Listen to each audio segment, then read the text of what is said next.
What's up, everybody? Welcome to another edition of the Touchline Talk Show. Be sure to hit that subscribe button if you haven't done so already so you don't miss any of the content I put out every single week. Really good show today. We've got an NWSL final to talk about, we've got MLS conference finals to talk about, and we also have some very interesting Champions League developments to discuss. That is where I'm going to start.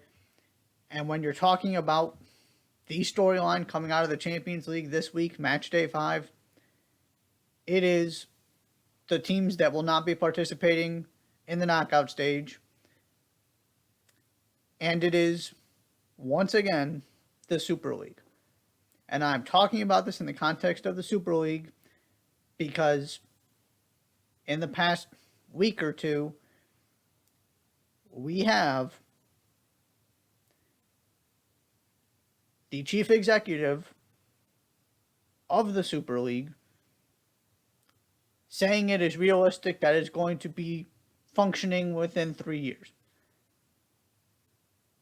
Now, they're saying all kinds of, we're going to get more input, it's going to be different than the first proposal. I'm not here to talk about that necessarily. But when you make the decisions these clubs made, everything you do is going to be talked about in the context of the Super League, especially when you're some of the clubs who insist on continuing it and aren't backing out. Looking at you, Juventus. So, your three big names, they got eliminated match day 5. Atletico Madrid, Barcelona, Juventus. Now, Barcelona were basically already out. They had the slimmest of hopes and got no help. Inter did what they were supposed to, and then Barcelona went and lost to Bayern Munich in a game they just really didn't show up for. So they're officially out now. Atleti, one of the more heartbreaking ways to get eliminated from the Champions League you're ever going to see. They get a penalty in a tie game with essentially the last kick of the ball that would have gave them a win, kept their hopes alive. The rebound goes off the crossbar, and another effort is blocked before it can get to the goal, and that's the game, and there's their Champions League campaign. And Juventus, this was always heading this direction, nothing surprising here. They make it competitive after Benfica embarrassed them for 60 or so minutes and still lose. And so Juventus are over here, level on points with Maccabi Haifa. It's not even a guarantee they're going to the Europa League. So that is 3 of the 12 founding members of the Super League. Then you have the Tottenham situation. They think Harry Kane has scored a winner that would have clinched their spot in the round of 16. It's ruled offside by VAR. You have to trust that. Antonio Conte certainly didn't. Got himself a straight red. Was going after VAR, saying, I saw some quote about what other high-profile big team has this kind of decision go against them at home. It's Sporting Lisbon. The goal was scored. Now, of course, this is just one of those ironic things. They went behind on a goal from Marcus Edwards, who was in Tottenham's system. They didn't keep him. Pointing to VAR is just ignoring the bigger issues and going to the same problems Spurs have been having all season and just ignoring the fact that you're not getting out of this team what you should.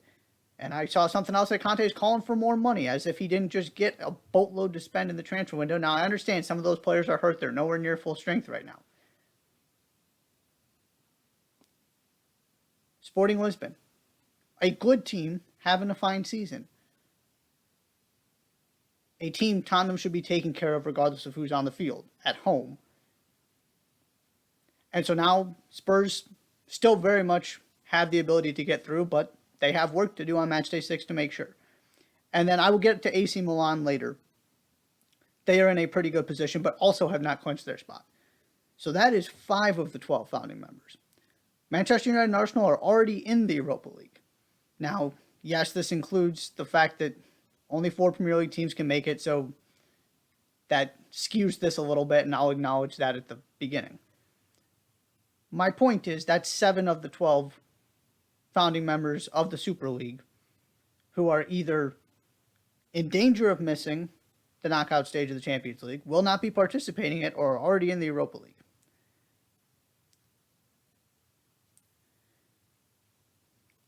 And of all of the frustrating things about the Super League proposal and all of the arrogance that came with it, the one thing that irked me way more than anything else, which is why I'm bringing it up here in the context of all of this, is the idea that somehow these clubs thought they were so much better than everybody else, and the idea was you want to see the best teams play each other, that there was no meritocracy involved basically with this thing, and these clubs were guaranteed spots year in and year out. At that point, you know, the Milan clubs had done very little over the past 5 to 10 years. Now, right as this was coming up, they, you know, now they both have titles and are in a much better position. Spurs, trophy case, still empty. Arsenal, still trying to get back to the Champions League. Manchester United, how many jokes have been made about Manchester United in the past 5 seasons? And these clubs, and you know, Barcelona as well. Now, of course, this has been a more recent development over the past few seasons with Barcelona. But you're talking about, you know, that's, what, half? I didn't bother to actually count how many teams I just mentioned there, but 6 or 7 of the 12 clubs that weren't particularly relevant on the European competition stage at the beginning of this thing. Now you've got, you know, Juventus out here just being a slightly above average Serie A team, and all of the issues I just laid out in terms of how the Champions League is going this season. I mean, Atletico Madrid are not having a good season. And so this goes back to the meritocracy thing, and I was so happy when this all went down that Pep Guardiola mentioned this. The idea that you're just guaranteed a spot and you don't have to earn it because you're that much better than everybody else.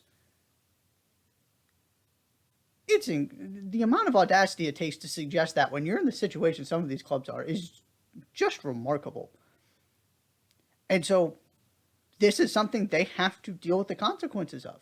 You can't throw that out there, say, this is a somewhat closed system, we're just too important to have any kind of risk to our brands, our money, we're just guaranteed spots because we're the ones propping this whole thing up, and then not deliver on it and go do what they're doing in the Champions League this season.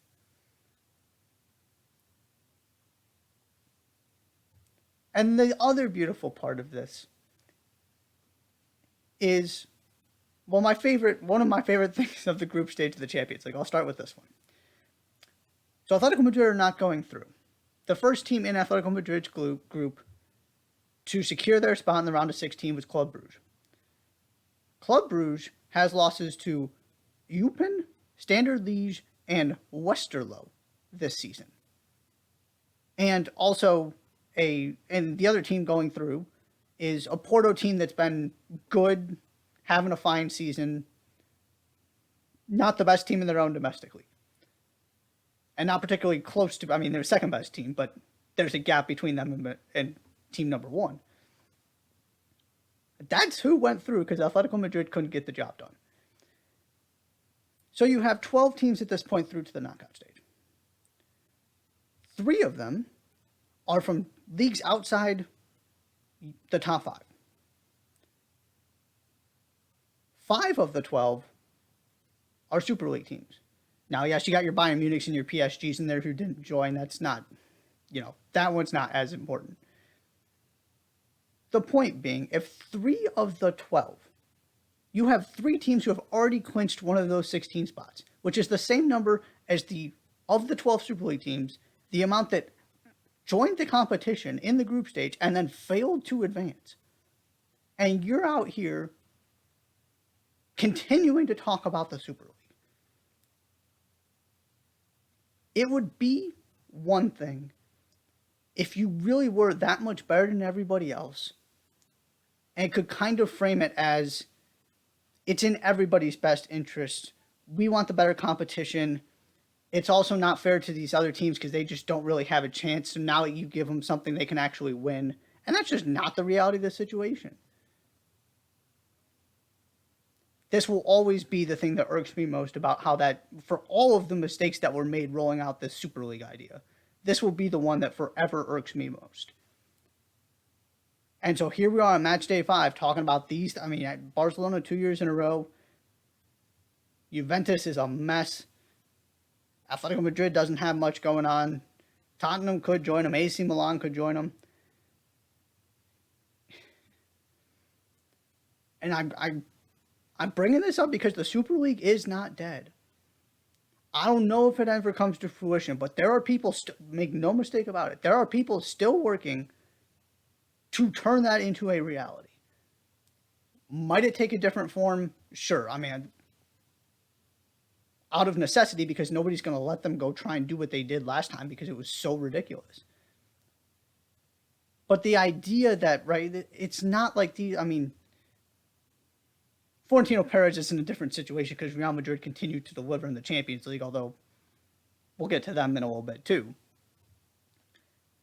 But the idea that, Andrea Agnelli of Juventus is still out here pushing the Super League, and his team is not guaranteed to be in the Europa League after the World Cup.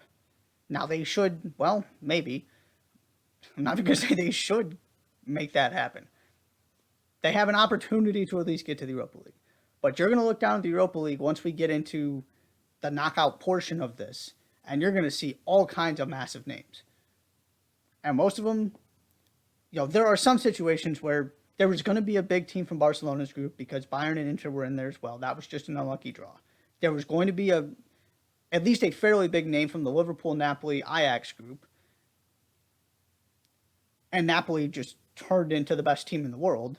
So Ajax get that honor, which there's nothing you can do about that. But then, again, 3 teams already through.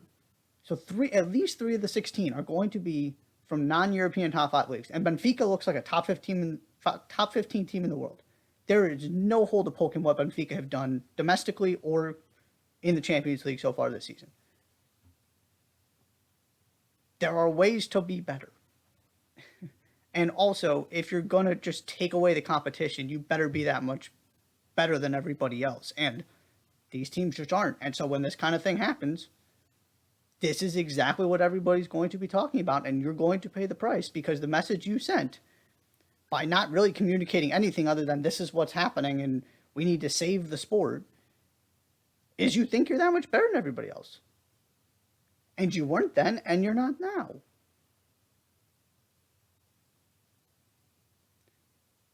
And again, I'm talking about this in the context of the Super League because this can't sort of just be allowed to happen.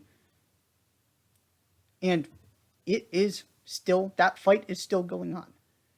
The battle was clearly won decisively by the general soccer public, shutting it down in 48 hours, basically. But there are still people trying to make this happen. And maybe it's inevitable that it does at some point down the road. And maybe considering the fact that, the Champions League's going to a Swiss model anyway, maybe it's not the worst thing in the world, depending on the context and the way it's actually designed. There might be a better way to do things. I'm all for keeping that possibility open.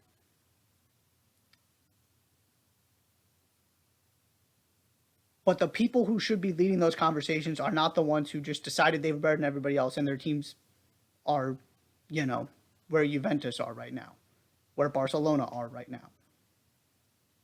That is the important next step of this, is if this is going to happen at some point, who is the one dictating the terms? Because it's just, the arrogance is amusing to see how this played out, that they thought they could get away with this. They thought their teams were going to deliver. And I will go back to sort of where I started. The meritocracy part of it was always what, more than just the sort of blatant violation of how this sport is supposed to work. The competition part of it, the meritocracy part of it, is what bothered me the most. And so I'm going to bring it up when stuff like this happens because we consistently see in the Champions League. This isn't out of the ordinary. Now, maybe a little bit more than usual with some of these names. But every season, Villarreal made the semifinals last season. It's not like the big clubs win every single time and they are all so dominant that nobody can play with them. And they're that much better than everybody else. It's just not reality, although maybe it's the world that some of these executives are living in. I don't know what their thought process is other than I'm assuming they just kind of thought they could get away with it. But again, Super League, not over. Pay attention to what happens. I mean, there might not be that much coming out recent, in the next few months or whatever. But this is an ongoing fight. And when teams like Atletico Madrid, Barcelona, and Juventus fall this flat in the Champions League, it can only be discussed in the context of what they were hoping was going to happen and the amount of teams that are better than them that would have gotten left out of those kind of competitions and that Super League design because they just invited themselves to the table with guaranteed spots, and that's now you're paying the price when you can't even back it up on the field. Outside of the unfairness part of just closing the system like that, they're not even proving they're showing they're not even the best teams. They're not the 20 teams that would deserve to get in every season. So here we are. On to a couple games I want to highlight specifically from this set, match day 5. Real Madrid lost to RB Leipzig. Not a huge deal for Real Madrid. I mean, there were some changes because they've already clinched their spot. They're not in danger. They knew going in they were going to be fine. It does highlight how important some of those close games they've had and getting the points they did was, though, because now you're in a little bit, again, they're through, but they don't even have the first spot in this group locked up, and they gave up 2 goals in less than 20 minutes to Leipzig. They were losing by 2 until they got a penalty at the very, very end. And this is where there was a stretch where they were finding ways to win every single game. It might not have been the most convincing, but there were teams slipping up, teams drawing, and Real Madrid weren't. And that's where I kind of went to and I had them at number 1 in my top 25 at one point. You just can't, they find ways to win and you can't dispute it. But they have never been that convincing, and now, you've got a draw or 2 in there. You've got this loss, which, of course, is their first of the season. It's not like the sky is falling or anything. But they haven't been especially spectacular, and that's why I still think Barcelona have a decent shot to win La Liga if they can win that second El Clasico at home. I'm not necessarily going to pick them to do it. And this is, again, right, what Real Madrid have done in this competition. It's not pretty, but they get themselves through to the knockout rounds, and then they just find ways to win. And maybe they keep doing that. They're clearly a great team, and they've done this for over a season now. There's no disputing that part. But it's not like they're dominating everybody. And they got outplayed by Leipzig. And I also want to talk about this more from the Leipzig standpoint because that's where the real significance of this game is. Last 8 games, 6 wins, 2 draws for Leipzig. Marco Rosa's finally got this thing going. They're starting to move up the Bundesliga table, and this game put them in a phenomenal position to get through to the knockout round, which is not something that was happening after match day 2. They were in big trouble, and they got the points they needed to give themselves the opportunity. That's really all you can ask for. It's not done and dusted. They need to take care of business, but they are in the driver's seat to get to the round of 16, which is where they should have been all along. They just took a very strange route to get there. My bigger point is the managerial change, whether it's just a new manager bounce or this is going to be sustainable under Marco Rosa and all of a sudden they're going to be back to being one of the 4 best teams in Germany. It's working right now. It had the desired effect. It saved their Champions League campaign. Might have saved their Champions League campaign for next season too, depending on whether they can keep this going in the Bundesliga long term. But all of a sudden, they're becoming a team you don't necessarily want to draw in the round of 16. Just see what they did to Real Madrid. And Timo Werner is back now. They're always dangerous if they can put it together, and sometimes they just have these weird stretches where it's not happening. And Marco Rose seems to have figured something out. Again, we're still in that sort of new manager bounce part of this where maybe they fall off, but at the last season, they had a really, really good extended stretch that ended with a trophy, and then they came into this season and it was awful. And now they're back to being great again. It's this weird cycle. They got to be more consistent. But if you catch them at the wrong time, I am very curious to see if you're asking me for kind of an upset pick in the round of 16. They're one of the teams I'm looking at because they are playing really, really well right now. Question is, can you continue it to the World Cup break? Can you continue it after the World Cup break? But I wanted to mention that because they have been a non-factor both domestically and in the Champions League until the last month or so, and all of a sudden things are picking up and they're playing incredibly, incredibly well. And then finally, we want to discuss Group E. This has been the most interesting group to me from the beginning, and it's delivering on that. Chelsea get overall a good win against Red Bull Salzburg to clinch their spot. Graham Potter hasn't been spectacular the past couple weeks, but continuing to get points on the board, do what they need to. This is one of those pivotal games where it looks really good because you won it, but if you didn't win it, you were in some trouble. It was just kind of the reality of their poor start, the fact that Salzburg were drawing instead of winning most of those games. The AC Milan had some hiccups. It was going to come down to these matchups between these teams. The Chelsea AC Milan ones, the Chelsea Red Bull Salzburg ones, and the Red Bull Salzburg AC Milan ones. And Dynamo Zagreb just found a way to sort of stay in this thing, and now are not really a factor because AC Milan thumped them. And so Chelsea's through. AC Milan are in control of second place. But if they lose to Salzburg on match day 6, Salzburg go through. So they have plenty of work to do because that's a head-to-head game. One thing goes wrong, you fail to score, and your Champions League campaign is done. But Zagreb did enough that, again, if AC Milan hadn't taken care of business, this gets real interesting, and all 4 teams are potentially still a factor. AC Milan are playing really, really well. I also wanted to mention this from AC Milan's standpoint. They're playing really well over the past few games. Seem to have figured some things out. They look like the most serious title challengers to Napoli at this point, which has not really always been the case. I mean, maybe you could argue you always had them as that second team in terms of who you thought was most likely to win the league.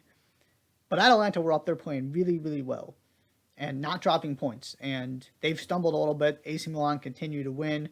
They're doing what they need to do in the Champions League and are going to be